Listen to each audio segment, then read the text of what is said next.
एकंदरीत जर आपण विचार केला महाराष्ट्राचा, विदर्भाचा, तर विदर्भामध्ये जवळपास 2.25 लाख हेक्टर पर्यंत आपण आता संत्र्याची लागवड होत आहे. दरवर्षी ही लागवड वाढत आहे आणि भविष्यात ती वाढणारच आहे.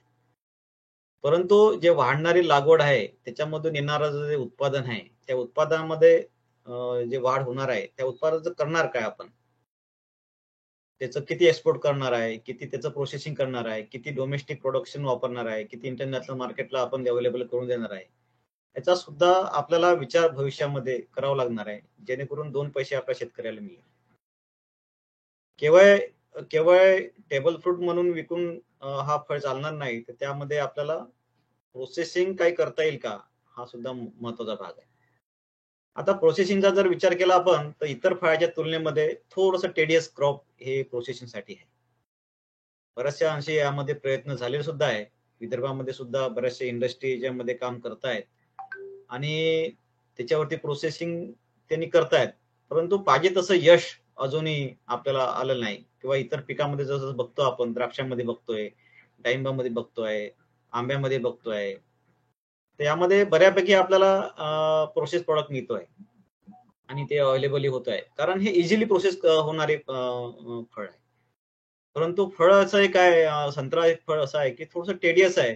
त्याच्यामधून जे प्रायमरी प्रोसेसिंग जे म्हणतो आपण त्याला, प्रायमरी प्रोसेसिंग, सेकंडरी प्रोसेसिंग हे थोडंसं त्रासदायक किंवा थोडंसं कष्टदायक आहे आणि त्याच्यामध्ये होणारा जो इन्व्हेस्टमेंट आहे, हे सुद्धा मोठ्या प्रमाणामध्ये आहे.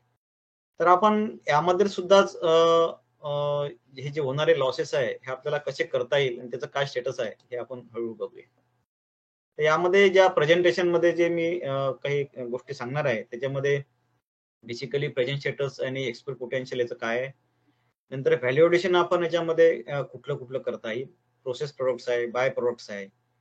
नंतर कुठले कन्स्ट्रेंट्स ह्या प्रोसेसिंगमध्ये आपल्याला दिसून येत आहे.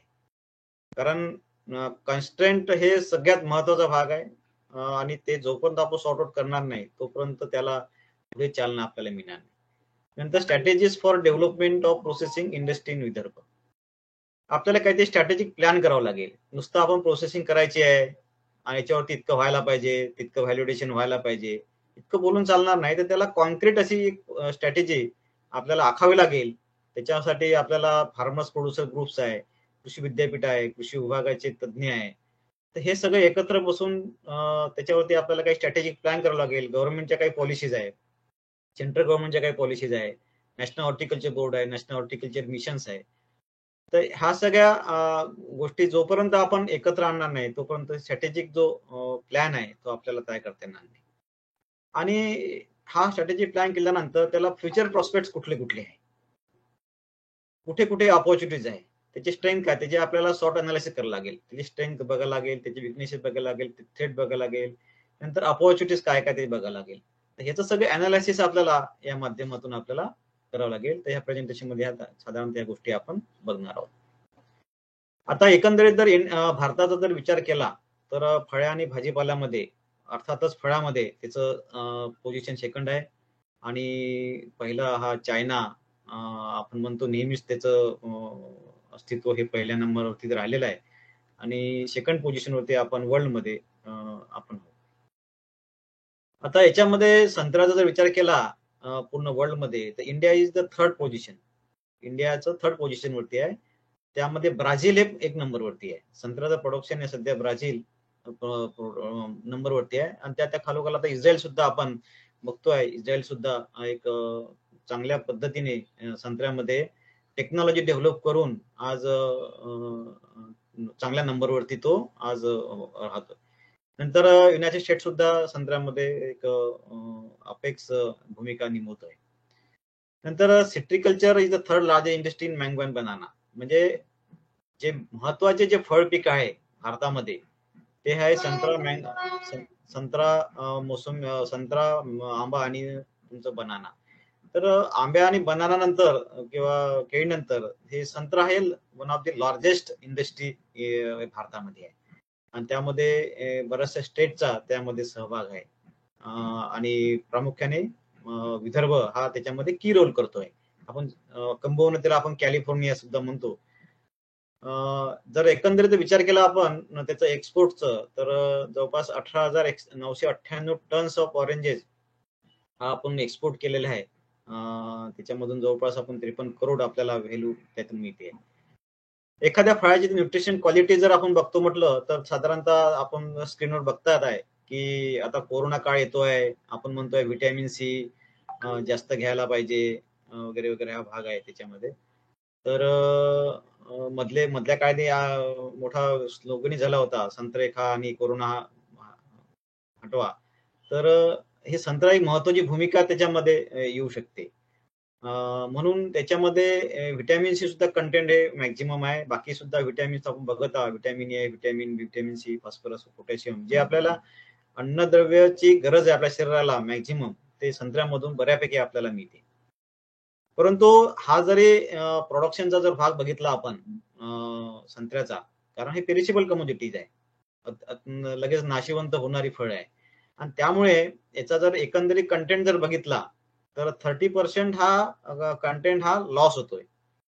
म्हणजे एकंदरीत आपण 100 किलो जर आपण फळ पिकवत असू, तर 30 ते 35% फळ हे आपले काही न करता, कुठलीही प्रोसेस न करता आपले हे लॉस होतात आहे.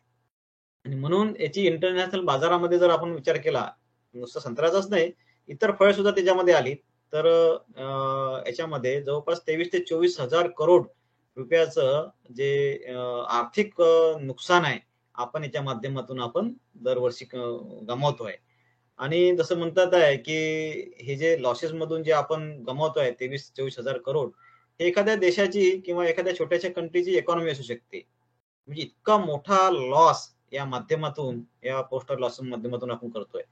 तर हे हे एक एव्हेन्यूज, हे सुद्धा ऑपॉर्च्युनिटीज आपण आता केलं पाहिजे, आपण एक चॅलेंजेस म्हणून स्वीकारायला पाहिजे, आणि त्यानुसार आपला स्ट्रॅटेजी प्लॅन आपल्याला हे करणे आपल्याला गरजेचं आहे. जर आपण वर्ल्ड मध्ये जर विचार केला, तर टॉप 10 कंट्रीज मध्ये, वर्ल्ड मध्ये टॉप 10 कंट्रीज मध्ये कुठल्या कंट्रीज या संत्र्यामध्ये प्रावीण्य म्हणजे आहे, त्याच्यामध्ये त्यांचं होल्ड आहे. तर त्याच्यामध्ये पहिलं मी बोललोच आहे की ब्राझील हे पहिलं देश आहे की त्याच्यामध्ये सगळ्यात जास्त प्रोडक्शन हे संत्र्याचं होते. नंतर चायना आहे, नंतर युनायटेड स्टेट्स आहे, मेक्सिको आहे, आणि 5व्या नंबरवरती हा भारत आहे. नंतर Spain, Iran, Italy, Nigeria, Turkey. आणि हे जे टॉप 10 कंट्रीज आहे, या टॉप 10 कंट्री मध्ये हा संत्रा आपल्याला प्रोडक्शन आपल्याला मिळते.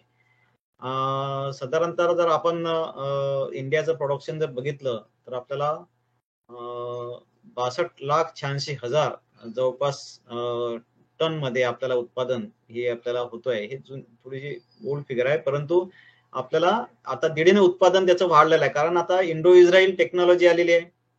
विदर्भामध्ये मोठ्या प्रमाणामध्ये इस्रायलचं आता तंत्रज्ञान आपण वापरतोय.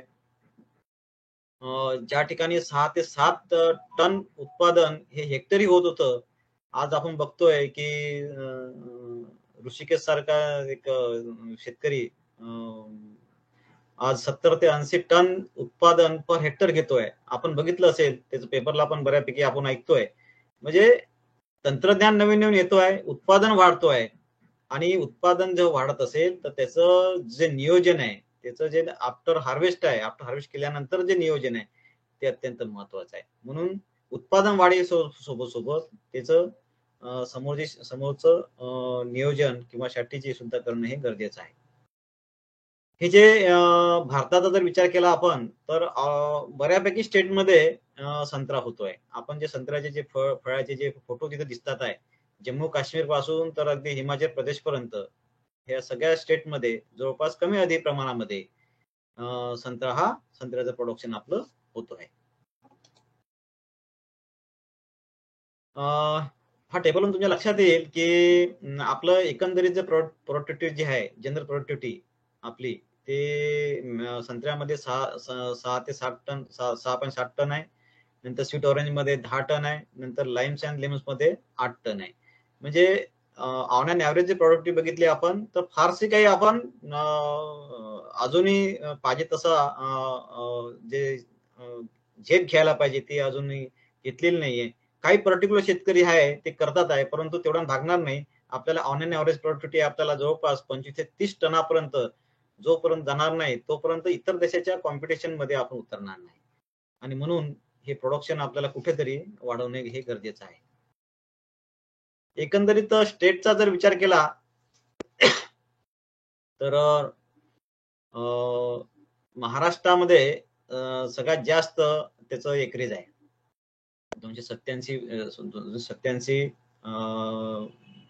2.87 लाख हेक्टर जवळपास त्याचं प्रोडक्शन आपलं एरिया आहे. आणि तो आंध्र प्रदेशमध्ये 281 आहे.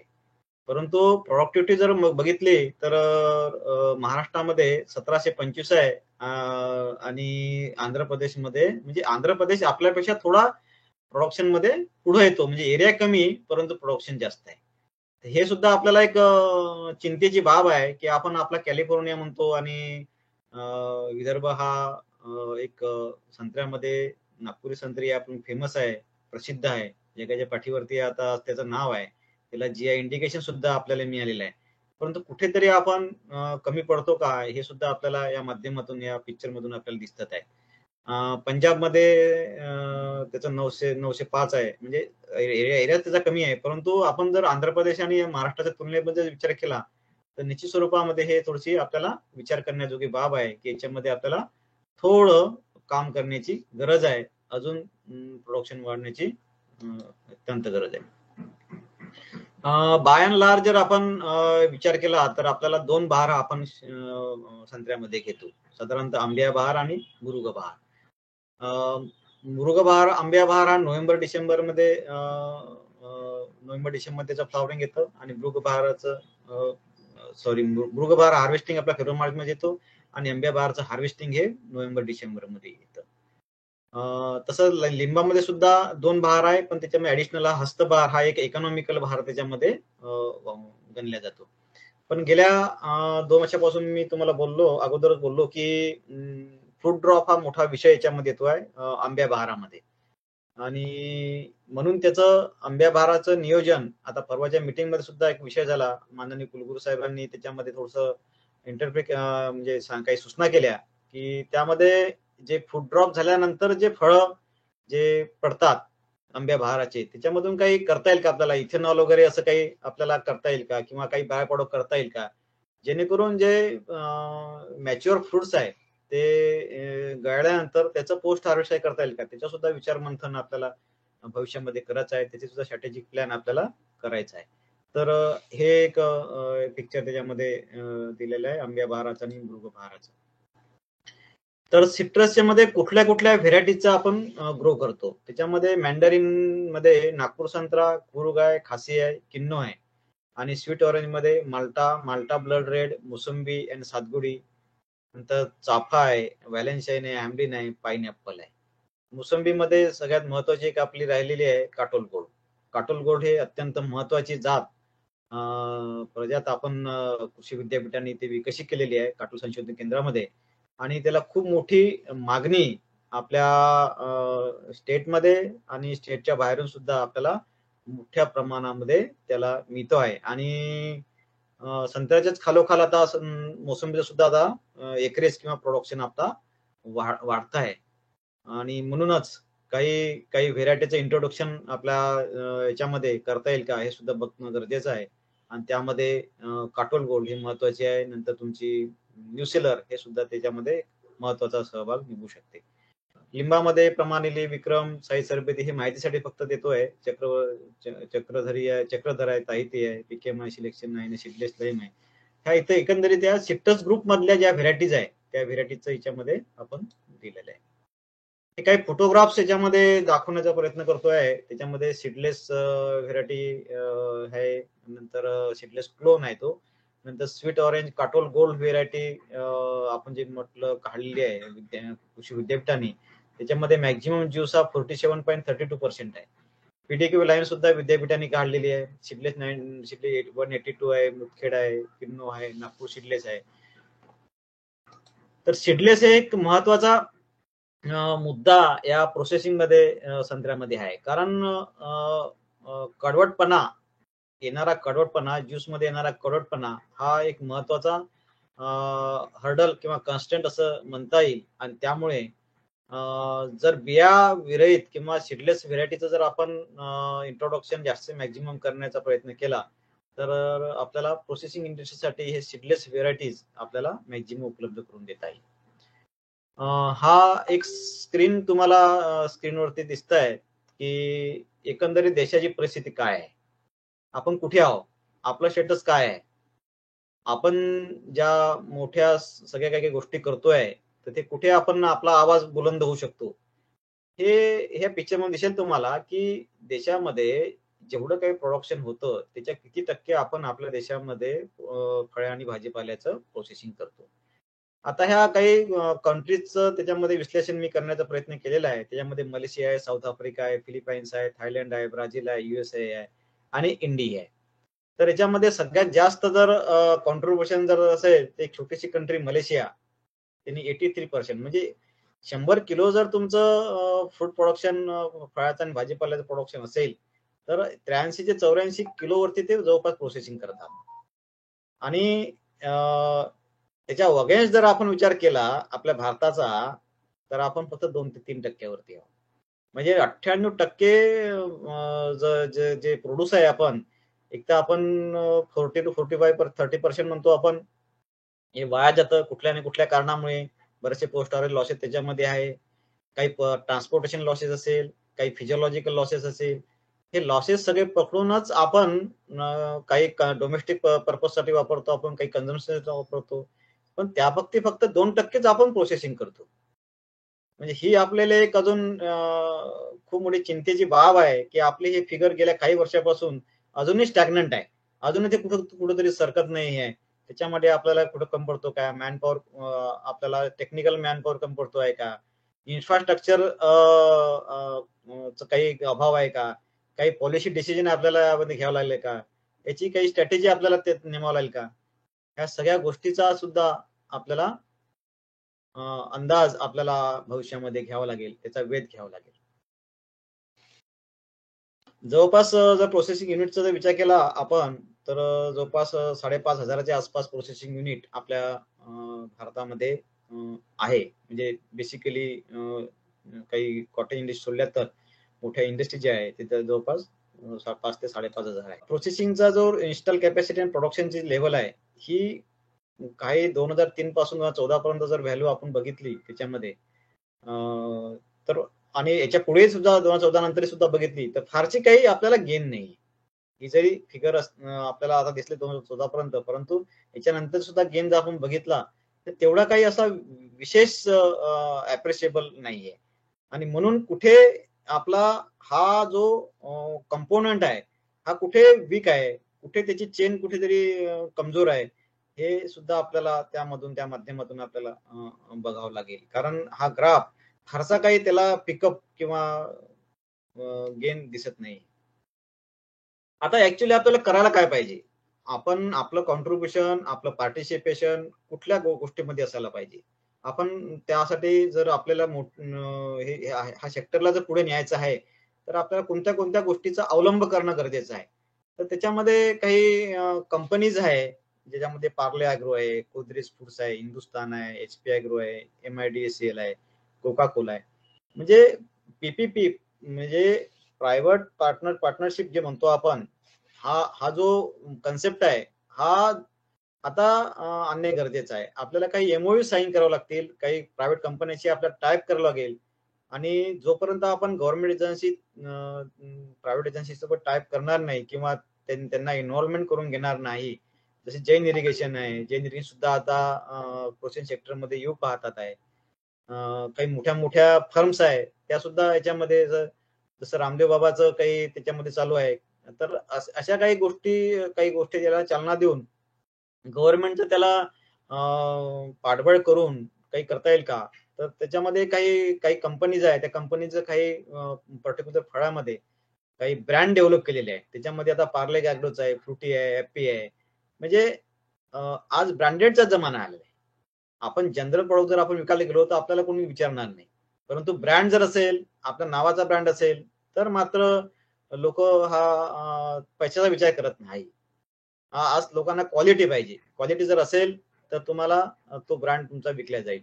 नंतर गोदरेजमध्ये जम्पलिन आहे, रिअल आहे, नंतर हिंदुस्तान आहे, ग्रॅपी आहे, नंतर एचपी ॲग्रीमध्ये एचपीएमसी आहे, एमआयडीएसएल नोगा आहे, नंतर कोका कोला माझा आहे. आता नोगाची काय परिस्थिती आहे आपण बघतोच आहे. नागपूर ऑरेंज ग्रोथ असोसिएशन हे मोठा प्रकल्प चालू केलाय. तर त्याची आज काय अवस्था आहे हे सुद्धा आज बघावं लागेल की कुठे आपल्याला त्या गोष्टी कमी पडतोय. आपण नोगासारखी फॅक्टरी जर आपण फुल कॅपॅसिटी मध्ये चालू शकत नाही तर हे हे कुठेतरी आपल्याला त्याचा विचार मंथन करणं गरजेचं आहे. तर ह्या सगळ्या कंपनीज आहे, त्याचे ब्रँडेड आहे, कोणते कोणते प्रोडक्ट्स त्याच्यामध्ये आपण करतोय. एमआयडीएसएल मध्ये फक्त नोगानेच काम केलेलं आहे. नोगाच फक्त एकमेव एजन्सी आहे की त्याच्यामध्ये आपण ऑरेंज मध्ये आपण आता काम करतोय. काही प्रोडक्ट्स त्याच्यामध्ये मी डिस्प्ले करतोय. त्याच्यामध्ये स्क्वॅश आहे, स्वीट अँड ज्युसेस आहे, रेडी टू सर्व जसे ज्याला आपण आरटीएस म्हणतो. नंतर काही कॉन्सन्ट्रेट्स आहे, कॅन सिगमेंट्स आहे, सिट्रस ज्यूस पावडर्स आहे. पावडरला सुद्धा आता खूप मोठी डिमांड आहे. मेडिसिनल इंडस्ट्रीमध्ये सिट्रस पावडरला सुद्धा परवाच एक बातमी फ्लॅश झाली होती त्याच्यामध्ये टाइम्स ऑफ इंडियामध्ये की ऑरेंज पील आणि मोसंबीचं पील हे सगळ्यात चांगलं प्रभावीपणे कॅन्सरवरती काम करू शकतं. म्हणजे याच्यापासून नुसतं ज्यूस आणि तुमचं पेय पदार्थ पण थांबून चालणार नाही आपल्याला. तर त्याच्या पलीकडला विचार, त्याच्या पलीकडली व्हिजन आपल्याकडे असणं गरजेचं आहे की आपल्याला जे काही क्रोनिक डिसीजेस आहे त्या डिसीजेस सुद्धा हा एक रामबाण उपाय म्हणून आपल्याला पुढे येतोय. त्याच्यामध्ये सिट्रस ज्यूस पावडर्स आहे, कॅन सिगमेंट्स आहे. आता कॅन सिगमेंट्स बघा की तुम्हाला ऍज सच ओरिजिनल तुम्हाला त्याच्या फोडी मिळतात कॅन सिगमेंट्स मध्ये. म्हणजे ऑफ सीझन मध्ये जर तुम्हाला संत्रा खायचा आहे तर तुम्हाला हाय तशा फोडी तुम्हाला त्या सर्व करता येतात. त्याचे दाणे सुद्धा तुम्हाला तसेच तुम्हाला मिळतात. म्हणजे हे सुद्धा टेक्नॉलॉजी आज तुम्हाला देणे गरजेचं आहे. कंझ्युमर तुमच्याकडे अवेलेबल आहे, कंझ्युमर तुम्हाला तुमची वाट बघतो आहे. परंतु आपल्याला त्या पद्धतीनं हे पुढे जाणं हे गरजेचं आहे. नंतर जाम जेली हे कॉमन पदार्थ आहेच, आपण करतोच आहे. मार्मेलेट सुद्धा एक युनिक पदार्थ संत्र्याचा आहे. नंतर तुमचे सिट्रिक ऍसिड एक बाय प्रोडक्ट्स आहे. पिकल्स तर फारसं नाही आहे संत्र्यामध्ये, परंतु सिट्रिक ऍसिड एक बाय प्रोडक्ट चांगला आहे. कॉर्डियल्स एक आहे. सिट्रस बार्ली पावडर आहे, बार्ली वॉटर आहे. नंतर कॉमेंटेटेड बिव्हरेजेस आहे. तर हे सुद्धा एक महत्वाचे प्रोसेस प्रोडक्ट्स आहे की ज्याच्यामध्ये आपल्याला कुठे नाही कुठे याचं लॉसेस, जे होणारे लॉसेस आहे ते आपल्याला कमी करता येईल. दुसरं एक महत्वाचा भाग आहे की इसेन्शियल ऑइल्स, ज्याला आपण हाय व्हॅल्यू प्रोडक्ट म्हणतो. आता जे आपण जाम अँड जेली ते जनरल प्रोडक्ट झालेले आहे, पण ज्याला हाय व्हॅल्यू प्रोडक्ट्स आहे, ज्याला आंतरराष्ट्रीय बाजारामध्ये जास्तीत जास्त डिमांड आहे, जास्तीत जास्त मार्केट आहे, ज्याचं जास्तीत जास्त मेडिसिनल आणि फार्मास्युटिकल कंपनीमध्ये त्याचा उपयोग होतोय. तर असे काही ऑइल्स सुद्धा बाय प्रोडक्टच्या माध्यमातून याच्यामधून आपण तयार करू शकतो. सिट्रसची पील आहे, त्या पील आता सगळे वेस्टच जातं. संत्रा खाल्ल्यानंतर फेकून देतो ते आपण, पण त्या सिट्रस पीलचा जर आपण इसेन्शियल ऑइल साठी केला आपण, तर त्यामधून सुद्धा आपल्याला एक अर्थार्जन होणारा लॉस, म्हणजे आता जो लॉस होतो आहे तो लॉस काही अर्थाचे आपल्याला कमी करतात. त्याच्यामध्ये निरोली ऑइल आहे, ऑरेंज ऑइल आहे, मॅन्डरिन ऑइल आहे, लेमन ऑइल आहे, लाईम ऑइल आहे, कॅटल फीड सुद्धा ते आपण करू शकतो. पेक्टिन एक महत्वाचा इंटरनल प्रोडक्ट आहे. तुम्हाला माहित असेल याची कल्पना की पेक्टिन हा एक अत्यंत महत्वाचा बाय प्रोडक्ट्स आहे की जो आपण फार्मास्युटिकल कंपनीमध्ये मोठ्या औषधीमध्ये मोठ्या क्रोनिक डिसीज मध्ये जे औषधं बनतात त्यासाठी पेक्टिनचा मोठा उपयोग होतात. परंतु एक शोकांतिका अशी आहे की आपल्या इथं अनेक असे फळं आहे, जशामध्ये संत्रा एक आहे त्याच्यामध्ये, नंतर तुमचा करवंद आहे, नंतर तुमचा फणस आहे, कवठ आहे, पेरू आहे. हे सुद्धा एक पेक्टिन रिच कंटेंट फळ आहे. परंतु दुर्दैव असं आहे आपलं की आपण काही करोडो रुपयाचं, काही अब्ज रुपयाचं पेक्टिन अजूनही आयात करतो. आपल्या देशामध्ये ह्या सगळ्या गोष्टी असून सुद्धा आपण कुठेतरी त्या याच्यामध्ये हे होत नाहीये. आणि म्हणून जे आपले फॉरेन इन्व्हेस्टमेंट आहे हे आपल्याला मॅक्झिमम पैसा आपला फॉरेन मध्ये जातो पेक्टिनच्या माध्यमातून खरेदी. जर अशा पद्धतीचं इथे काही करता आलं आपल्याला काही गव्हर्नमेंटच्या माध्यमातून किंवा प्रायव्हेटने मॅक्झिमम याच्यामध्ये थोडंसं पार्टिसिपेशन जर झालं तर मला वाटते याला चांगलं बुस्टअप ह्या प्रपोजलला येऊ शकते. तर हे सुद्धा एक पेक्टिन एक महत्वाचा पदार्थ याच्यामध्ये म्हणता येईल, बाय प्रॉडक्ट म्हणता येईल, की जेणेकरून याच्यामध्ये आपल्याला एक इंडस्ट्री इन्फ्रास्ट्रक्चर आपल्याला डेव्हलप करता येईल. आता काही स्टेटनी जसं आता पंजाब स्टेटचं गव्हर्नमेंटचं मी इथे उदाहरण देतो आहे तुम्हाला, की पंजाबमध्ये किन्नौ होतोय. तर त्यामध्ये त्यांनी काही एमओयू साईन केलेले आहे गव्हर्नमेंट सोबत आणि त्या एमओयू वरती ते काम करतात आहे. पेप्सीसाठी कंपनी आहे, त्यांनी एमओयू केलेला आहे. नंतर Pepsi import the frozen concentrate of juice which is raw material for Tropicana juice. Tropicana juice हा सगळ्यात मोठा ब्रँड हा पंजाबमध्ये चालतोय संत्र्यामध्ये आणि हा मॅक्झिमम ज्यूस आहे पेप्सी इम्पोर्ट करतं आणि हा ज्यूस त्याच्यापासून ते तयार करतात आहे. तर हे पंजाब गव्हर्नमेंटने एक मोठा प्रोजेक्ट त्याच्यामध्ये एमओयूच्या माध्यमातून हाती घेतलेला आहे आणि त्याला गव्हर्नमेंट सुद्धा सपोर्ट करते. खाली म्हटलंय त्याच्यामध्ये की Punjab government provide the requisite facilities support to Pepsi through following measures: purchase of germplasm, then providing of land for demonstration plots, engage in demonstration via Punjab universities and state horticulture university. तर अशा प्रकारचा सुद्धा एक proposal आपल्याकडे होतं. तुम्हाला माहिती असेल की मोर्शी तालुक्यामध्ये जैन इरिगेशननी अशा पद्धतीचा प्रकल्प एक चालू केलेला आहे आणि त्याच्यामध्ये काही सर्वे पण कृषी विद्यापीठाच्या लोकांनी डॉक्टर पंचबाई साहेब आणि मी आम्ही दोघं तिथे गेलो होतो. त्यांच्या सर्वे करून दिला जागेचा त्या की अशा पद्धतीचाच एक प्रकल्प त्या माध्यमातून एक चालू करण्याचा तिथे प्रयास होता की ते सुद्धा जर्मप्लाझम कलेक्शन ते करायचं. तिथेच त्यांचं प्रोसेसिंग होईल, तिथेच पॅकेजिंग होईल आणि या सगळ्या गोष्टी वन स्टेप वन डोर होतील.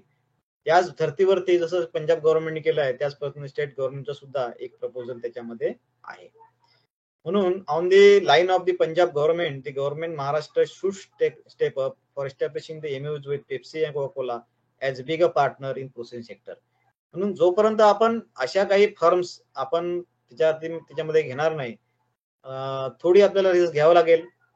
रिस्क घेतल्याशिवाय कोणती गोष्टी करता येणार नाही आणि म्हणून ह्या अशा एमओयू साईन आपल्याला भविष्यामध्ये स्ट्रॅटेजीच्या माध्यमातून आपल्याला करावं लागणार आहे आणि करणे गरजेचं आहे. आता ऑरेंज ज्यूस युनिट ॲट अमरावतीला माहिती असेल तुम्हाला, ऑरेंज ज्यूसचं एक फॅक्टरी तिथे तयार झाली होती मोर्शीमध्ये. The success of this orange juice unit will be decided by the following points at glance. आता हे सक्सेस जे म्हणतो आपण हे कशावरती डिपेंड राहू शकतं हे सुद्धा आपल्याला त्याचा कारण विमर्श करावा लागेल. Vidarbha region should consider the main supplier and exporter of orange juice and consider in future. म्हणजे विदर्भाला एक अपेक्स रिजन म्हणून आपल्याला पुढे आणावं लागेल. He will be the main supplier and exporter. नंतर to take the help from the Swiss company Citrus International for advancement of know on the processing. काही ऍडव्हान्समेंट ज्या झालेल्या इतर देशामध्ये स्विस कंपनी सारखी जे कंपनी आहे त्याच्यामध्ये काही ऍडव्हान्समेंट संत्र्यामध्ये झालेल्या आहे. त्याच्याकडनं काही आपल्याला नो हाऊ प्रोसेसिंग माध्यमातून आपल्याला घ्यावं लागतील. नंतर sign the MOU with the state marketing department, NGOs, national research centres आणि युनिव्हर्सिटीज फॉर बेटर कोऑर्डिनेशन. म्हणजे कोऑर्डिनेशन तुमचं असल्याशिवाय म्हणजे एनजीओ असेल, काही रिसर्च इन्स्टिट्यूट असेल, ऍग्रिकल्चर सेक्टर डिपार्टमेंट असेल, युनिव्हर्सिटीज असेल. जसं एक युनिक एक्झाम्पल तुम्हाला सांगायला हरकत नाही की गुजरातला जे मार्केटिंग जे चॅनल आहे ते कोऑपरेटिव्ह मार्केटिंगच्या माध्यमातून हे मोठ्या प्रमाणामध्ये सॅपोटा पिकामध्ये होते. अनायसे मला त्या माध्यमातून स्टडी करण्याचा योग आला होता. माझ्या डॉक्टरल डिग्रीमध्ये काही कंपोनंट मला गुजरातमध्ये जाऊन स्टडी करायचे होते. मी तिथे प्रकर्षाने बघितलं. अतिशय चांगली व्यवस्था मार्केटिंगची त्या माध्यमातून चिकूचे सॅपोटाचे त्या गुजरातमध्ये होते आणि हे सगळं कुठलाही इंडिव्हिज्युअल शेतकरी न करता तिथे कोऑपरेटिव्ह मार्केटिंगच्या माध्यमातून त्याची विक्री केल्या जाते. त्याचं ग्रेडिंग झालं, त्याचं पॅकिंग झालं, primary processing, secondary processing, tertiary processing, हे संपूर्ण मेकॅनिझम त्या माध्यमातून राबवून एक चांगला फ्रूट, क्वालिटी फ्रूट हे करून आणि तो दिल्ली मार्केटला किंवा इतर मार्केटला जिथे जिथे गरज आहे तिथे तिथे पाठवल्या जातं. म्हणून जोपर्यंत तुमचं कोऑर्डिनेशन त्या माध्यमातून येणार नाही, जोपर्यंत अनेक हात एकत्र येणार नाही, तोपर्यंत इंडिव्हिज्युअल शेतकरी किंवा इंडिव्हिज्युअल पर्सन हा त्याच्यामध्ये फारसं काही प्रावीण्य करू शकणार नाही, किंवा एखादी इंडस्ट्री एका माणसाने टाकली तो कितपत टिकू शकेल हे काही सांगता येणं शक्य नाही. म्हणून कोऑपरेटिव्ह बेसिसवरती किंवा ग्रुपच्या माध्यमातून, जसं आता आपलं संत्रा मार्केटिंग, संत्र्याचं मार्केटिंगचा ग्रुप आपण तयार केलेला आहे. काही प्रोसेसिंग आता आपण करतोय. कारंजा घाडगेला मनोज भाऊ जाऊंजा झाले, श्रीधर भाऊ ठाकरे साहेब झाले, ह्या लोकांनी हे चांगला एक मोठा मोहीम त्यामध्ये घेतलेली आहे. तर हे याला कुठेतरी चालना ह्या माध्यमातून, या कोऑर्डिनेशन मधून हे आपल्याला पुढे न्यायची आहे. नंतर increase the capacity of crush 4 lakh tons fruits annually. आपल्याला कॅपॅसिटी जी आहे याची क्रश करण्याची कॅपॅसिटी, पेपल करण्याची कॅपॅसिटी, हे सुद्धा अॅन्युअली आपल्याला इन्क्रीज करावं लागेल. इन्व्हेस्टमेंट वाढवावं लागेल आपल्याला. याच्यामध्ये जे कॉन्ट्रीब्युशन आहे इन्व्हेस्टमेंटचं ते सुद्धा अजूनही कमी आहे स्टेट लेवलवर आणि सेंट्रल लेवलवरती. ते सुद्धा आपल्याला इन्व्हेस्टमेंट वाढवावं लागेल, इन्फ्रास्ट्रक्चर वाढवावं लागेल, इन्फ्रास्ट्रक्चर माध्यमातून त्याची उत्पत्ती करावं लागेल. ह्या सगळ्या गोष्टी त्याच्यामध्ये आल्या पाहिजे. नंतर establish the contract farming with at least 25 under farmer to provide the regular supply of raw material of the processing unit. हा सगळ्यात मोठा हर्डल आहे. हा सगळ्यात मोठा हर्डल आहे की एखादी इंडस्ट्री जर आपल्याला टाकायची असेल तर त्याला रॉ मटेरियल, समजा एखादी एक सिट्रस इंडेट टाकली आणि त्याच्यामध्ये जर तुम्हाला दररोज 100 टन जर संत्रा तुम्हाला दररोज त्याला पाहिजे असेल आणि 100 टन जर त्याला संत्रा दररोजचा मिळाला नाही तर तर ती कॅपॅसिटी, फुल कॅपॅसिटी चालला नाही तर तो कारखाना घाट्यामध्ये येईल. म्हणून अशी व्यवस्था आपली असली पाहिजे की जोपर्यंत त्याची प्रोसेसिंगची जे वेळ आहे त्या वेळेपर्यंत किंवा त्या पिरियड पर्यंत त्याला तेवढा रॉ मटेरियल अवेलेबल करून दिला पाहिजे. आणि रॉ मटेरियल जर आपल्याला अवेलेबल करून द्यायचा असेल तर मात्र तुम्हाला कॉन्ट्रॅक्ट फार्मिंग करावं लागेल. तुम्हाला एक कॉन्ट्रॅक्ट तयार करावं लागेल. शेतकऱ्याशी तुम्हाला त्याचं कॉन्ट्रॅक्ट साईन करावं लागेल की बाबा रे आम्ही तुम्हाला इतका रेट देऊ तुमच्या रेटमध्ये, तुमच्या सीझन मध्ये, आणि तुम्ही आम्हाला इतका संत्रा अवेलेबल करून द्याल. तुम्हाला कुठेतरी ह्या ऑन पेपर किंवा लिखित स्वरूपामध्ये ह्या गोष्टी करणं गरजेचं आहे. नाहीतर वेळेवर तुम्ही संत्रा खरेदी करतो ते होणार नाही. कधी संत्र्याचे रेट जर हाय गेले किंवा कमी गेले तर त्याच्यावर सुद्धा प्रोसेसिंगचे परिणाम होऊ शकतो. तुम्हाला कुठेतरी फिक्स रेट त्या माध्यमातून करावा लागेल की मग तो कमी हो किंवा जास्त हो तेवढा रेट तुम्हाला त्या शेतकऱ्याला देणं गरजेचं आहे. आणि शेतकरी सुद्धा सिक्युअर राहील की जसं आता आपण बघतोय की दिवसाला रेट वाढत होते. सुरुवातीला जेव्हा मार्केटचं ओपनिंग झालं संत्र्याचं तेव्हा 10 आणि 12 हजार रुपये टन संत्रा कोणीही विचारत नव्हतं. यावर्षी सुद्धा ती परिस्थिती होती. गेल्या वर्षी तर 8-9 हजार टनाला संत्रा विकले आणि नंतर हळूहळू तो 20,000 टनापर्यंत गेला. अगदी डिसेंबर जानेवारी आले तोपर्यंत सुद्धा भाव वाढले नाही. जेमतेम आता 29-30 हजार टनाच्या आसपास ते डिसेंबरला संत्र्याचा भाव तुम्हाला मिळाला. म्हणून हे फ्लक्च्युएशन जे आहे रेटचं हे खूप मोठ्या प्रमाणामध्ये आहे. आणि ह्या इंडस्ट्रीचा हे डायरेक्ट इम्पॅक्ट हा तुमचा बाय प्रॉडक्ट वरती होऊ शकतो. म्हणून तुम्हाला कुठेतरी एक निर्णय घ्यावा लागेल की स्टॅबिलिटी घ्यायला लागेल की या फिक्स प्राइस, या प्राइसला जर मी माझा संत्रा म्हणजे खरेदी केला मग तो 40,000 टना तुम्ही जर कॉन्ट्रॅक्ट केला आणि तो 20,000 रुपयांना खाली आला तरी तुम्हाला शेतकऱ्याला 40,000 रुपये टन द्यावा लागेल. म्हणजे याच्यामध्ये शेतकऱ्याला एक शुअर राहील की माझा 40 टन मला संत्रा मिळाला, 4×16 म्हणजे मला माझे 16 लाख रुपये तयार.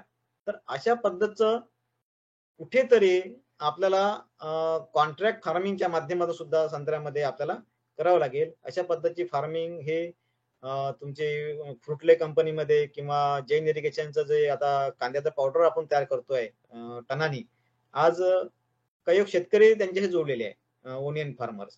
त्याच्यामध्ये कॉन्ट्रॅक्ट त्यांनी साईन केलेला आहे आणि रेग्युलर सप्लाय ते त्याच्यामध्ये कांदे त्यांना प्रोव्हाइड करतात. म्हणून त्यांची कॅपॅसिटी फुल चालते.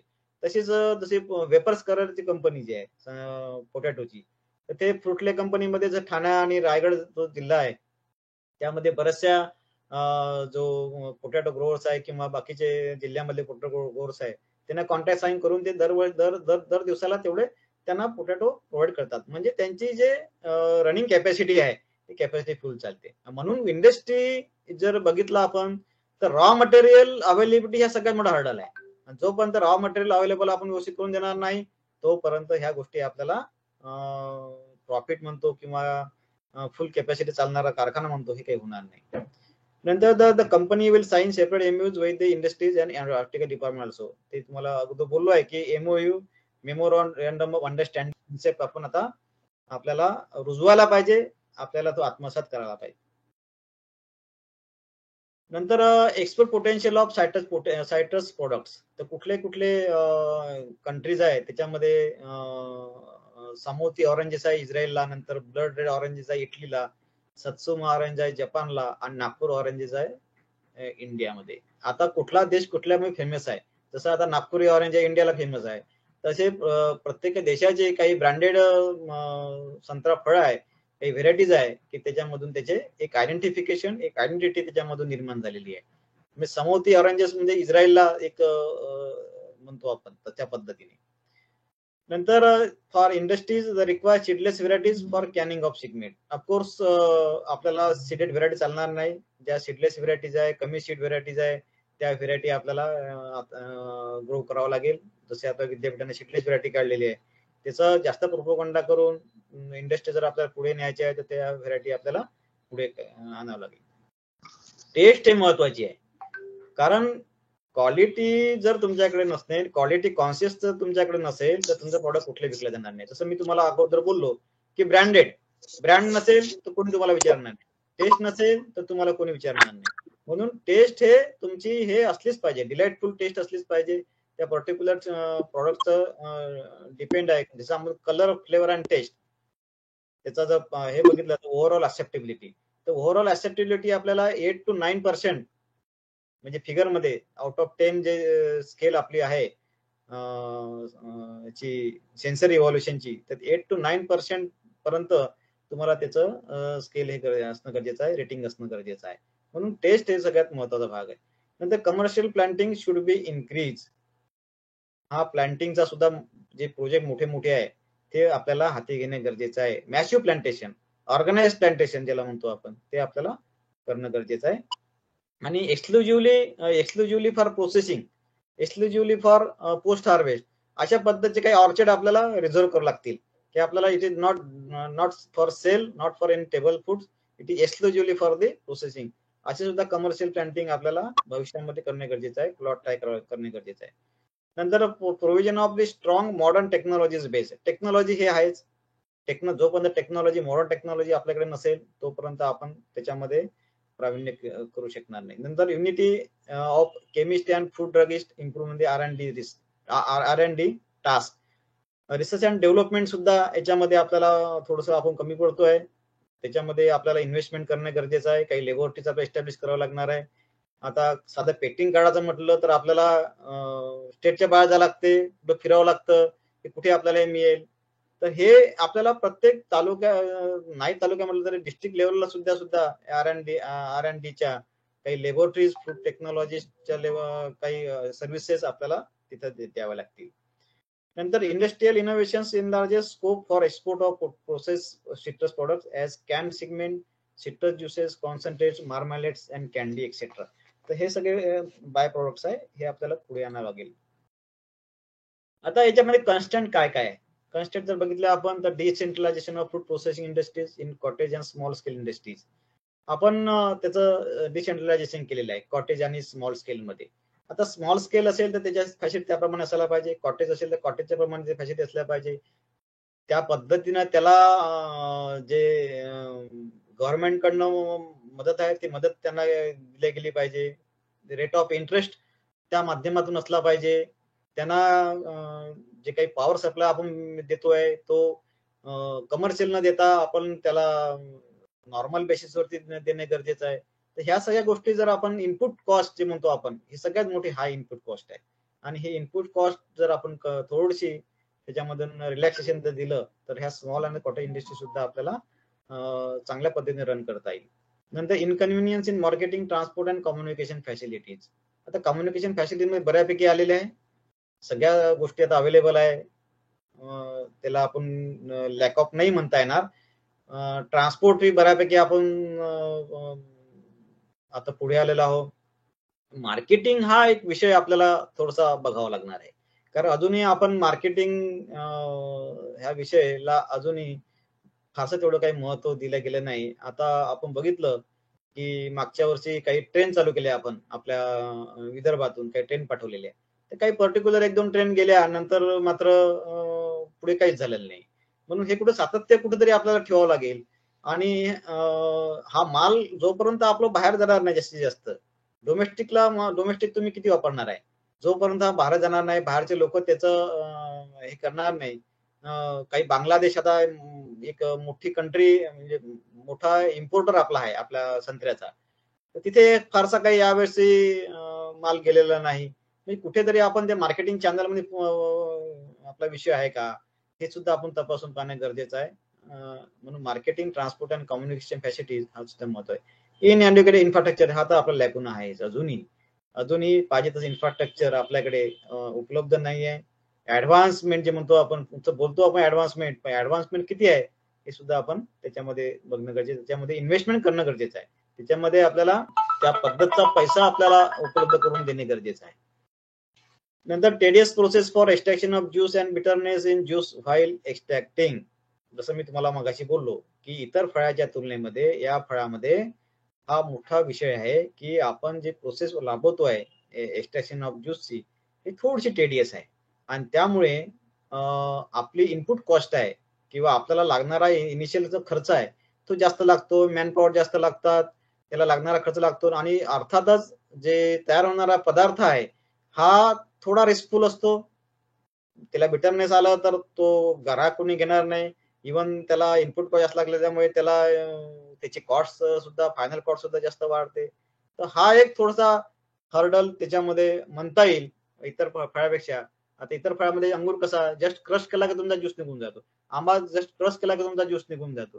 त्याच्यामध्ये तुमची साल काढल्याशिवाय, त्याच्या त्या बिटरनेस होतं त्या फोडी काढल्याशिवाय, बाहेर काढल्याशिवाय, शीड काढल्याशिवाय तुम्हाला प्रोसेस करता येत नाही. नंतर व्हॅरिड ॲग्रो क्लायमेटिक कंडिशन्स. आता क्लायमेटिक कंडिशन तर तुम्हाला बघता येत आहे. आता आजचीच परिस्थिती बघा, गेल्या 4 दिवसापासून अतिशय वेगळं क्लायमेट कंडिशन बिघडलेलं आहे, बदललेलं आहे. कुठे गारपीट, कुठे पाऊस, तर कुठे काही. म्हणून हा सुद्धा एक येणारा उत्पादनावरती होणारा परिणाम आहे. आणि म्हणून जे क्वालिटी आपल्याला मिळायला पाहिजे, जे प्रोसेससाठी क्वालिटी मिळायला पाहिजे, ते सुद्धा मिळत नाही. आणि म्हणून व्हॅरिड ॲग्रो क्लायमेटिंग सुद्धा एक महत्वाचा भाग त्याच्यामधून आपल्याला विचारात घ्यावा लागेल. नंतर no availability of fruits throughout the year. अर्थातच एक महत्वाचा मुद्दा आहे, कारण किती स्टोरेज फॅसिलिटी आपल्याकडे आहे, किती आपण फळ स्टोअर करू शकतो. जर आपण स्टोअर करण्याची आपली कॅपॅसिटी असते तर कदाचित हा फळ आपल्याला 10,000 टनाला विकायला लागला नसता. किती वेअर हाऊसेस आपल्याकडे आहे. तर हे सुद्धा आपल्याला विचार मंथन करावं लागेल की जेणेकरून जर आपण अवेलेबिलिटी फळाची आपण वर्षभर ठेवली तर वर्षभर प्रोसेसिंग इंडस्ट्रीला आपण ते फळ पुरवू शकू. केव्हा तुमची 3 ते 4 महिने इंडस्ट्री करून चालणार नाही. इतर 8 महिन्याचं काय मग? इतर 8 महिन्या म्हणजे तुमचे डिप्रिसिएशन कॉस्ट जे आहे त्या इंडस्ट्रीची हे वाढणार. तुम्ही घेतलेलं लोनचं तुम्हाला तर इंटरेस्ट द्यावाच लागणार आहे. म्हणून थ्रूआउट इयर जर चाललं आणि थ्रूआउट इयर चालण्यासाठी आपल्याला त्यासाठी कोल्ड स्टोरेजच्या फॅसिलिटीज ह्या सगळ्या गोष्टी आपल्याला करावं लागणार आहे. नंतर social cultural factors, variation food habits, low income and high share of basic fruits produce and consume याचे फ्रेश ॲट मार्केट लेवल. आणि मॅक्झिमम लोकांची आता टेंडन्सी अशी आहे की संत्रे आणणे, छिलणे, खाणे, दॅट्स ऑल. पण ज्यूस आणून त्याला ज्यूस करणे हा कदाचित कन्सेप्ट अजून रुजलेला नाहीये. म्हणून प्रोसेसिंगला कुठेतरी आपल्याला चेक बसतोय, है की नाही. म्हणजे अजूनही टेबल फ्रुट्स म्हणून आपण त्याला वापरतोय संत्र्याला. नंतर हाय इन्व्हेस्टमेंट अँड लेस प्रॉफिट, म्हणजे इन्व्हेस्टमेंट जास्त आहे आणि त्याच्यामधून मिळणारं प्रॉफिट हे कमी आहे. नंतर हाय टॅक्स सुद्धा मोठे आहे. त्याच्यामध्ये कॉस्ट ऑफ प्रोसेस प्रोडक्टचे रिलेटेड हाय आहे. Financial institution, bank considers processing sector as high risk आहे. तर gap between research and extension मोठी आहे.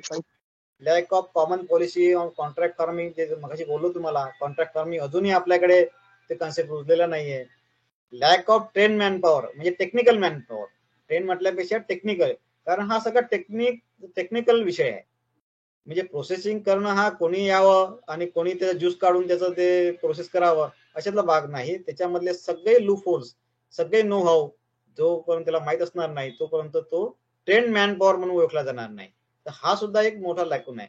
Lack of access of modern technology enable to attract the investment by large corporate houses, inability to introduce investor confidence आपण इन्व्हेस्टरचा create करायला पाहिजे की बाबा तू जर इथे इन्व्हेस्टमेंट केली तर तुला काहीतरी त्याच्यामधून मिळेल, हा कॉन्फिडन्स त्याच्यामध्ये इन्व्हेस्टर मध्ये आपण तयार करायला पाहिजे. जोपर्यंत कॉन्फिडन्स तयार करणार नाही तोपर्यंत फॉरेन इन्व्हेस्टर सुद्धा त्याच्यामध्ये आपल्याला अट्रॅक्ट होणार नाही. नंतर इनएबिलिटी ऑफ गव्हर्नमेंट स्कीम्स, काही गव्हर्नमेंट स्कीम्स आपण बऱ्याचशा लॉन्च केलेल्या आहे, परंतु किती स्कीम्स आपल्याला त्या फिजिबल होतात, किती स्कीमचा कन्झ्युमर्स आपण उपयोग करून राहिलो, हा सुद्धा एक अनालिसिसचा विषय आहे. इन्व्हेस्टमेंट त्याच्यामध्ये करता येईल का, हा सुद्धा आपल्याला गव्हर्नमेंट लेवलवरती विचार करावा लागेल. In citrus fruit there is a major problem of bitterness in processing of juice. Of course हा एक विषय आहे, त्याच्यामध्ये हर्डल आहेच. नंतर स्ट्रॅटेजीज अँड ऍक्शन प्लॅन काय असला पाहिजे आपला. नंतर development of suitable varieties exclusively for no or less bitterness.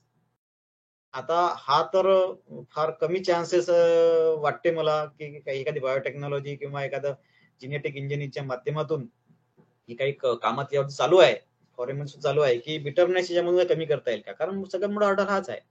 Bitterness जर आपलं कमी झालं नाही तर त्याला कुठेतरी चेक बसणार आहे. म्हणून नो बिटरनेसच्या व्हेरायटी आपल्या करता येईल का. मिनिमम सीड्स ते आपण आपले काही एक व्हेरायटी विद्यापीठाने दिलेली आहे, पण अशा काही अजून आपल्याला क्लोन्स तयार करता येईल का, त्याच्यामधून काही व्हेरायटी तयार करता येईल का ते बघा. मॅक्झिमम ज्यूस रिकव्हरी, आपल्याला ज्यूस मॅक्झिमम मिळायला पाहिजे. जसं आता काही व्हेरायटी आहे देशांतर्गत देशामध्ये काही त्यामध्ये ज्यूसची रिकव्हरी मोठ्या प्रमाणात मिळते. तर तसं एक काही आपल्याला करता येईल का, त्याच्यामध्ये आपल्याला बायोटेक्नॉलॉजीच्या माध्यमातून जेनेटिकच्या माध्यमातून करता येईल का, तो सुद्धा एक महत्वाचा भाग आपल्याला बघणे गरजेचं आहे. नंतर launching of research project. Research project सुद्धा हे न थांबणारी गोष्ट आहे. एखादी गोष्ट आपल्याला करायची आहे तर आपल्याला रिसर्च प्रोजेक्टच्या माध्यमातून आपल्याला ग्लोबली आणि नॅशनल लेवलवरती ते आपल्याला करणं गरजेचं आहे. नंतर organisation of training programmes on validation for entrepreneurship development Vidarbha region and agriculture universities and NGO. आता आम्ही बघतोच आहे, आता प्राईम मिनिस्टर च्या माध्यमातून एक प्रोग्रामच्या माध्यमातून काही आता ट्रेनिंग आता लॉन्च करताय. मला वाटते जिल्हा लेवलवरती काही इन्स्टिट्यूट, आमची सुद्धा कृषी महाविद्यालय सुद्धा त्यामध्ये एक निवडलेलं आहे. तर काही ट्रेनिंग आपण 25 लोकांना स्टेक होल्डरला आपण ते दर महिन्याला एक ट्रेनिंग देणार आहोत. तर असं एक मोठा कॅम्पेन घेता येईल का. आणि मला वाटते गव्हर्नमेंटनी त्यामध्ये इनिशिएटिव्ह घेतलेला आहे. काही एनजीओला सुद्धा त्यांनी काही दिलेलं आहे, काही कॉलेजेसला दिलेलं आहे, काही युनिव्हर्सिटीला दिलेलं आहे. आणि तो एक आता मोठा एजेंडा आपल्याला पुढे घ्यावा लागणार आहे की जेणेकरून त्यामधून मॅक्झिमम ट्रेन मॅन पॉवर तयार होतील आणि जे ऑलरेडी काही प्रोसेस युनिट चालू आहे त्याला काही स्ट्रेंथन करता येईल का, त्याला काही टेक्निकल नो हाऊ देऊन त्यांना अजून काही मोटिवेट करून त्याला काही स्ट्रेंथन करता येईल का, हे सुद्धा या ट्रेनिंगच्या माध्यमातून आपल्याला करता येईल. नंतर financing of the farmers, treat the processing sector as a private sector for financing. जसं आता एखादा फायनान्सचा विषय येतो बँकेमध्ये, तो 10 खिटे घालतो आणि तो कंटाळून जातो शेवटी, आणि मग त्याला काही फायनान्सचा असा विषय म्हणजे त्याला असं होत नाही, प्रॉपरली त्याला मदत मिळत नाही. म्हणून हा सेक्टर सुद्धा एक महत्वाचा सेक्टर आहे. हे कन्सिडर करून फायनान्ससाठी आपल्याला काही करता येईल का, हे सुद्धा त्यामध्ये आपल्याला गृहीत धरावं लागेल. नंतर processing sector should be consider as a industry but not in general agriculture practices. आपण किती दिवसापासून ह्या विषयावरती बोलतोय की ऍग्रिकल्चर हे इंडस्ट्री म्हणून ट्रीट करायला पाहिजे. ऍग्रिकल्चरला इंडस्ट्रीचा एक दर्जा द्यायला गेला पाहिजे. म्हणजे प्रोसेसिंग नुसतं नाही आहे, ओव्हरऑल ऍग्रिकल्चर हे इंडस्ट्री म्हणून आपण त्याला ट्रीट केलं पाहिजे. तरच हा एक भाग आपण त्याच्यामधून काहीतरी जनरेट करू, असं मला त्या माध्यमातून सांगावं असं वाटतं. नंतर to facilitate direct farmers producers linkage through suitable amendment of the APMC act. हा ऍक्ट सुद्धा आता आपल्याला अमेंडमेंटच्या माध्यमातून अमेंडमेंट करणं गरजेचं आहे. Mandi tax should be waive, ह्या टॅक्सेस सुद्धा आपल्याला त्याचं डिसेंट्रलायझेशन आपल्याला करणे गरजेचं आहे. किती टॅक्स असायला पाहिजे, linkage of APEDA, linkage of ministry of food processing, linkage with NHB national horticulture board, schemes by state government by minimum interest for. आता कुठल्या गोष्टीसाठी स्टेट गव्हर्नमेंट कडून मिनिमम इंटरेस्ट असला पाहिजे. Setting up of new upgrading existing processing facilities by providing the technical know how on infrastructure. म्हणजे एखाद्याला जर छोटी इंडस्ट्री टाकायची असेल तर त्याला कमी इंटरेस्ट वरती आपल्याला कमी इंटरेस्ट वरती लोन देता येईल का किंवा काही अनुदान उपलब्ध करून देता येईल का, हा सुद्धा फरक आहे. मार्केट डेव्हलपमेंट, एखादं मार्केट डेव्हलप तुम्हाला करायचं आहे, त्यासाठी काही अनुदान देता येईल का, काही इंटरेस्ट आपण कमी इंटरेस्ट देता येईल का, ते सुद्धा. इन्फ्रा डेव्हलपमेंट आहे, प्रमोटिंग इन्व्हेस्टमेंट इन R&D, ज्या पद्धतीने मागे बोललो मी तुम्हाला मागच्या स्लाइड मध्ये. R&D सुद्धा आहे, न थांबणारी, is a continuous process for any project. नंतर removal of reservation as small scale or one and other specific process products. आता हे प्रत्येक ठिकाणी रिझर्व आपण रिझर्वेशन केलेलं आहे. हे स्मॉल स्केल आहे, हे लार्ज स्केल आहे, कॉटेज इंडस्ट्री आहे, त्याच्यामुळे त्याला वेगळं ट्रीट केला जातो. तर you can act as a whole. म्हणजे एखादा प्रॉडक्ट जर बाजारामध्ये आला असेल तर त्या पद्धतीनं त्याचं नियोजन त्या स्मॉल स्केल इंडस्ट्री मधलं तसं व्हायला पाहिजे, कॉटेज मधून व्हायला पाहिजे, लार्ज स्केल इंडस्ट्री मध्ये व्हायला पाहिजे. तर त्यासाठी मात्र एक प्रकर्षाने लक्षात घ्यायला पाहिजे की ब्रँड हा त्यामध्ये डेव्हलप करणं हे गरजेचं आहे. जोपर्यंत आपण ब्रँड देणार नाही तोपर्यंत कंझ्युमर आपल्याला अट्रॅक्ट होणार नाही किंवा तेवढे पैसे देणार नाही.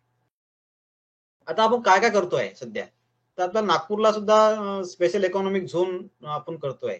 महाराष्ट्रामध्ये जवळपास 24 स्टेट इकॉनॉमिक झोन तयार झालेले आहे. त्यापैकी नागपूर जर विचार केला आपण तर जवळपास 2086 hectare area out of 1400 hectare area should be processing unit. म्हणजे 2000 पैकी हा राखीव इथला असला पाहिजे. जवळपास 1500 हेक्टर पर्यंतचं प्रोसेसिंग वेगवेगळ्या फळासाठी. तो नुसता संत्राच माझा उल्लेख नाही, पण त्याच्यामध्ये जे जे विदर्भामध्ये फळ होतात, आवळा आहे, नंतर तुमचा चिकू आहे, आंबा आहे, संत्रा आहे, मोसंबी आहे, लिंबू आहे, हे सगळे जर आपण ऍट ए ग्लान्स जर प्रोसेस करतो म्हटलं तर आपल्याला इतका मोठ्या प्रमाणामध्ये हा एरिया आपल्याला करावा लागेल. नंतर international cargo hub and airport at Nagpur. आता आपण मिहान सारखा प्रोजेक्ट आपण येऊ घालतोय, बऱ्याच दिवसापासून त्याचं नांदी चालू आहे, परंतु त्याला किती यश आलं हे आता अजूनही this is a question mark for us. म्हणून आता याला सुद्धा आपल्याला मोटिवेट करणं गरजेचं आहे. इंटरनॅशनल एअरपोर्ट सुद्धा आपल्या नागपूरला येऊ घालते आहे. त्या माध्यमातून पुढे आपल्याला एक्सपोर्ट हे वाढणारच आहे आणि त्यामुळे मिहान सुद्धा एक महत्वाची भूमिका याच्या माध्यमातून आपल्याला निभावणार आहे. नंतर स्पेशलाइज इंडस्ट्रियल पार्क्स कुठले कुठले आहे, त्यामध्ये बुट्टीपुरीचा फूड पार्क आहे, नंतर अलकुन माने रंजोरी संगली फूड पार्क आहे. हे मोठे 2 पार्क आहे की ह्या पार्कच्या माध्यमातून सुद्धा आपल्याला मोठ्या प्रमाणामध्ये प्रोसेसिंग हे पुढे आणता येईल. आता पोस्ट हार्वेस्ट कुठल्या गोष्टी मी जस्ट आता प्रकाश टाकतोय. मॅक्झिमम आता आपल्याला काय काय गोष्टी करणं गरजेचं आहे, काय स्ट्रॅटेजी आहे, काय पॉलिसी आपल्याला अवेलेबल करायला पाहिजे, कोणत्या गोष्टी आपल्याला त्याच्यामधून अवगत करायच्या आहे, ह्या सगळ्या गोष्टी आपण त्याच्यामधून आतापर्यंतच्या संभाषणामध्ये हे ऐकलेले आहे.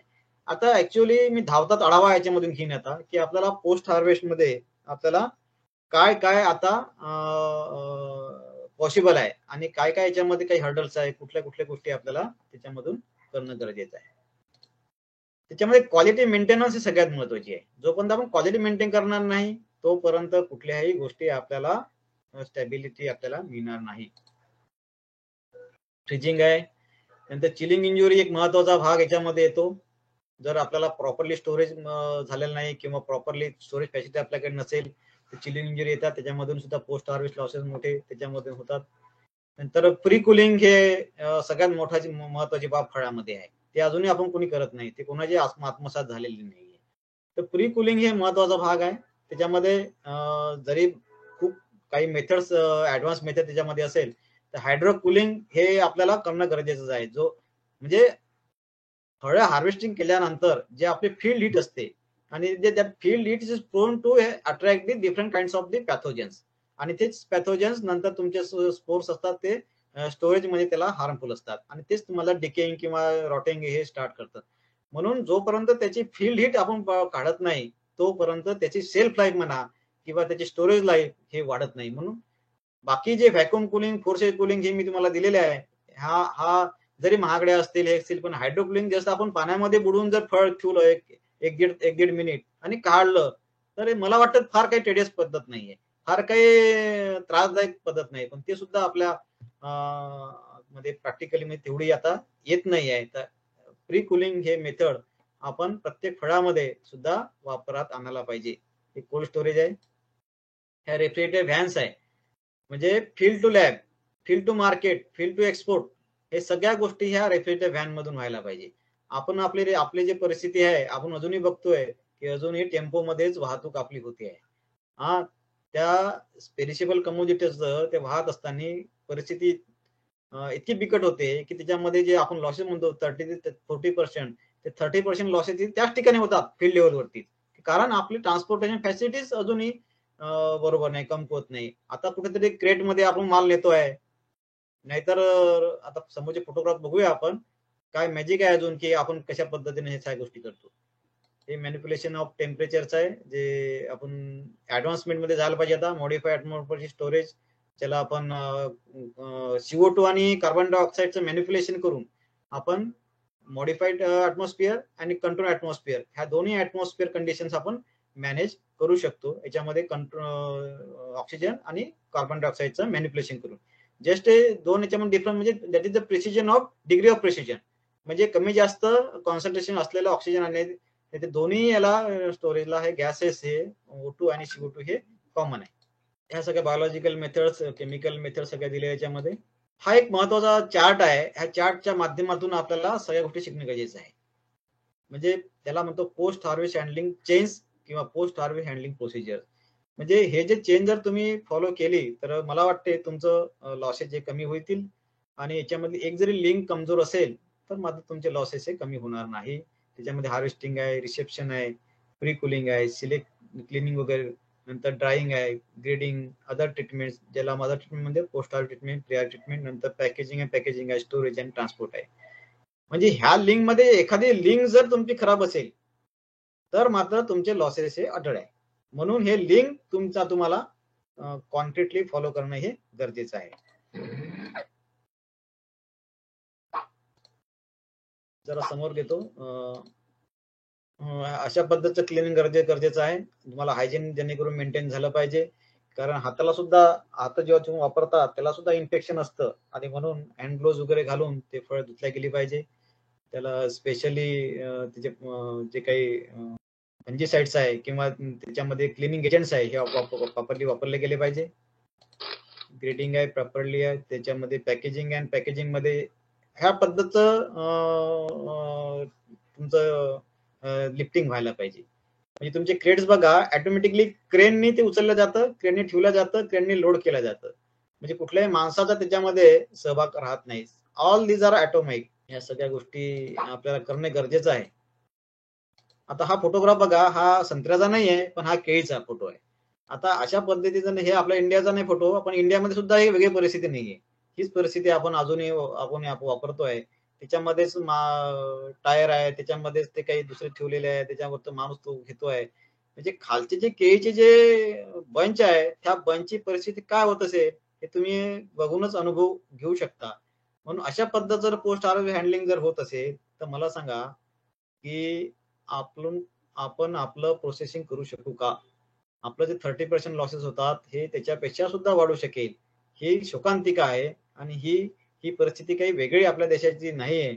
म्हणून पोस्ट हार्वेस्ट हँडलिंगला इतकं महत्व द्यायला पाहिजे की प्रोडक्शन ज्या ज्या पद्धतीनं आपण एखादं फळाचं उत्पत्ती करण्यासाठी जे आपण कष्ट घेतो त्याच्यापेक्षा किंबहुना डबल कष्ट हे आपल्याला ते फळं वाचवण्यासाठी की फळाचं लाईफ वाढवण्यासाठी आपण घेणे गरजेचं आहे. पण ते घेतलं आहे, म्हणजे शोकांतिकाने ते आहे की ते घेतलं जात नाही. आपण फळ चांगलं उत्पादन करतो, फळ झाडावरतो, चांगलं फळ, क्वालिटी फळ तोडतो, पण तोडल्यानंतर त्याची ही अवस्था वाईट होते की ते मार्केटमध्ये जाईपर्यंत त्याला ते माणसाच्या खाण्याजोगं राहील की नाही राहील, ही सुद्धा इतकी परिस्थिती होते. आणि म्हणून क्वालिटी जरी आपण तयार केलं, आपल्यामध्ये तो एक आत्मविश्वास आहे. आता सगळ्या शेतकरी बंधूमध्ये एक आत्मविश्वास आहे की एक माझा पदार्थ मी एक क्वालिटी तयार करू शकतो. सगळे टेक्नॉलॉजीज आहे, सगळे लाईन डिपार्टमेंटचे लोक त्यासाठी प्रयत्न करतात, विद्यापीठ लोक प्रयत्न करतात, पण क्वालिटी पदार्थ फ्रूट तयार केल्यानंतर त्याचं नियोजन, त्याचं पोस्ट हार्वेस्ट हँडलिंग चेन हे सुद्धा अत्यंत महत्वाचं आहे. आता हे ट्रान्सपोर्टेशनचा एक तुम्हाला फोटो दाखवतो आहे की कशा पद्धतीच्या क्रेन्स या ऑटोमॅटिकली ट्रान्सपोर्ट करल्या जातात. म्हणजे विदाउट एनी मॅन तुमचं आहे. ही कोल्ड चेन आहे, हार्वेस्टिंग आहे, प्री कुलिंग आहे, टेम्परेचर स्टोरेज आहे, ट्रान्सपोर्ट आहे. हे मग जे चेन दाखवले त्याचं विश्लेषण इथं केलेलं आहे, कशा पद्धतीने ते व्हायला पाहिजे. ही अवस्था आपल्याकडची आहे. आपले मार्केट अशा पद्धतीचे आहे. म्हणजे अजूनही किती हायजीन आपण मेंटेन करायला पाहिजे, आपण कुठे आहो याचा सुद्धा आपण विचार करणं गरजेचं आहे. तर अशा पद्धत जर असेल तर किती पद्धतचे ते पॅथोजन, किती पद्धतचे मायक्रो, किती पद्धतचे त्याच्यामध्ये इन्फेक्शन इथं होत असेल आणि हे इन्फेक्शन किती लोकांच्या घरापर्यंत जात असेल, हे सुद्धा आपण या चित्रावरून विचार करावा लागेल की आपण याला सुद्धा सुधारणा करणे गरजेचं आहे. आपण कॉटन मार्केटला जरी गेलो नागपूरची आता हीच परिस्थिती आहे. याच्या वेगळी परिस्थिती नाही आहे. हा, म्हणून हायजीन हा सुद्धा एक महत्वाचा भाग प्रोसेसिंग मध्ये येतो. हे आपलं ट्रान्सपोर्टेशन आहे. अजूनही काही गोष्टी अशा ट्रान्सपोर्ट आपण करतोय की बघा संत्र्याची वाहतूक.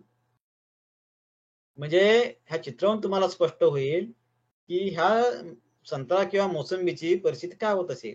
त्याच्यामध्ये माणसं बसलेली आहे, तो माणूस डोक्यावरून ते टाकतोय, बरोबर आहे. हा, आणि हे हे जर अशीच परिस्थिती जर भविष्यात राहिली तर मला नाही वाटत की 30% कमी तुमचे लॉसेस होईल. हे 30% पुढे अजून वाढत जाईल. म्हणजे इतकी नाजूक कमोडिटी आहे ते, त्याच्यावरती ते माणसं बसलेले आहे आणि ते माणसं बसल्यानंतर तो माणूस वरून एवढ्या उंचावून ते फळ टाकतो आहे. त्याची जे इंटरनल इंजुरी जी आहे ती इतकी मोठ्या प्रमाणामध्ये होते की फळ ते टिकूच शकत नाही. आणि मग ही सगळी इंटरनल इंजुरी झाली की इतकं छान पद्धतीने आपण ते मांडतो. आपल्याला असं वाटतं की किती छान फळ आहे, पण जेव्हा आपण घरी घेऊन जातो 2 दिवस फ्रीज मध्ये ठेवतो, त्या इंटरनल इंजुरी झाल्यामुळे ते सडायला लागतात आणि that is a call A post harvest losses. म्हणून मी म्हटलं मगाशी तुम्हाला की आपण तयार चांगलं करतो, आपण पिकवणं जाणवतो, पण टिकवणं जाणवत नाही. आपल्याला पिकवणं जाणवलं पाहिजे, जसं टिकवणं ही सुद्धा आपल्याला जाणलं पाहिजे, तरच आपल्याला हे लॉसेस कमी होतात. नाहीतर आपण नुसतं बोलत जाऊ, होणार काहीही नाही. चांगलं हे सगळं दाखवून चांगलं डिस्प्ले करून होणार नाही. त्या आतमधले त्याचं दुःख आहे, त्या फळाचे जे दुःख आहे, त्या फळालाच माहित आहे की त्यामध्ये किती इंटरनल इंजुरी झालेली आहे. ग्राहक तो त्या चढ्या भावाने घेऊन जातो, फळ घरी नेतो, 2 दिवस ठेवतो, फ्रीज मध्ये कुसतात ते फळ आणि मग तो त्याला शिव्या देतो की फळ दिले. त्यामुळे काय होतं की जोपर्यंत आपण नेणारा जो माल, नेणारा जो मार्केटमध्ये नेणारा माल जो आहे तो जर व्यवस्था व्यवस्थित असेल तर ह्या बाबी त्याच्यामध्ये येणार नाही. हे तुमची ऑक्शन सिस्टम म्हणजे कोणालाही त्याचं म्हणजे सगळा अंधा गेम जो म्हणतो आपण तशा पद्धतीचं हे चालतं. 1, 2 आणि 3 काम खतम. तर हे सगळी पद्धत आपल्याकडे आहे. सध्या आता आपल्याला ट्रान्सपोर्टेशनचं हे क्रेटच्या माध्यमातून येतोय आता. सध्या काही ऑर्गनाइज लोक करतात आहे त्याच्यामध्ये. अशा पद्धतीचं लो इन्व्हेस्टमेंट चेन आपल्याकडे यायला पाहिजे आता. हाय इन्व्हेस्टमेंट चेन, पॅकेजिंग हाऊस, याच्या पद्धतीचं हायजीन, सगळे तुमचे हँड ग्लोव्ह वगैरे वगैरे लॅबोरेटरी मधून तयार व्हायला पाहिजे. सगळ्या गोष्टी तशा पद्धत कन्झ्युमर पर्यंत जायला पाहिजे. स्टेकिंग आहे, हाय इन्व्हेस्टमेंट चेन, रिटेल आउटलेट आहे आणि ही सगळी चेन त्याच्यामध्ये फॉलो झाला पाहिजे. फार्म टू पॅकिंग स्टेशन म्हणजे फार्मला जेव्हा तुमचा माल प्रोड्यूस होतो तो कलेक्शन कसा होईल, ट्रान्सपोर्टेशन कसा होईल, नंतर तुमचं पॅकिंग चेकिंग स्टेशन कसं राहील आणि रिटेल आउटलेट कसं राहील, हे कम्प्लीट चेन जे आहे हे चेन कुठेतरी आपल्याला एस्टॅब्लिश करावं लागेल. Farm to retail outlet, farm to retail outlet हा हा हा मुद्दा आपण सगळ्यांनी विचारात घेणे गरजेचं आहे. चेंजिंग फूड बिहेवियर आपण बघतोय आता आता कधी कोणाला करायला वेळ नाहीये. सगळे आता ऑनलाईन झालेलं आहे. म्हणजे शिक्षण ऑनलाईन, खाणं ऑनलाईन, सगळे ऑनलाईन होत चाललेलं आहे. त्याच्यामुळे आता सगळे ऑनलाईन मिळतात आहे. त्याच्यामुळे घरी कोणाला करायला वेळ नाही. मग चेंजिंग फूड बिहेवियर म्हणजे आलू पराठा सुद्धा आता ऑनलाईन मिळायला लागलेला आहे. त्यामुळे आलू पराठा, आलू शिजवा आणि हे करा ते काही आता गरज आलेली नाही. आणि त्यामुळे त्या दिशेने आपली स्ट्रॅटेजी आपली तयार झालेली पाहिजे. नंतर shift from loose to pack. पूर्वी लूज विकायचे, आता पॅकिंग मध्ये यायला लागलेले. आता तुमचा मेथी काय, पालक काय, सांबार काय, कांद्याचा पाला काय सुद्धा आपल्याला आता पॅकिंग मध्ये मिळते. सोललेले लसूण सुद्धा आपल्याला आता पॅकेट मध्ये मिळतात. म्हणून हे बिहेवियर सुद्धा आता चेंज होत चाललेलं आहे. त्यानुसार आपली स्ट्रॅटेजी आपल्याला चेंज करावं लागेल. हे सगळे पॅकिंग मध्ये आलेलं मटेरियल आहे. सिट्रसच्या काही मशिनरीज आहे. आपण जे काही ज्यूस साठी वापरतो किंवा काही बाय प्रोडक्ट करण्यासाठी वापरतो आहे ह्या इंडस्ट्री आहे. आणि फ्युचर प्रॉस्पेक्ट त्याचं काय काय आहे. This is manufacture of citrus products of the multi-commodity cold storage, plants and freezing industries, development of byproducts, development of marketing technologies, then provision to processing industries make an effort to develop the citrus fruit juices at reasonable prices by keeping the packing cost to the bare minimum. At present, only small percent of citrus fruits are being processed, but in the coming future, there is an immense scope to rapid development of citrus processing industry in citrus growing district of Vidarbha region.